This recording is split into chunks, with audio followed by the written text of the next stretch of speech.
We are going to perform a diesel particulate filter regeneration on the latest generation Deutz engine.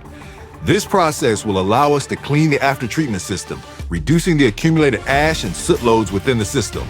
We select the brand and model Mecalac 5 MWR. We select the engine management system EMR5 EDC MD1. We locate the JDC 504, a connector on the equipment.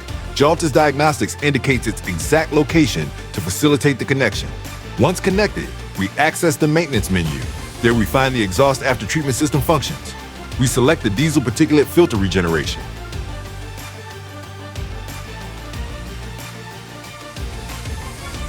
We start the system cleaning process.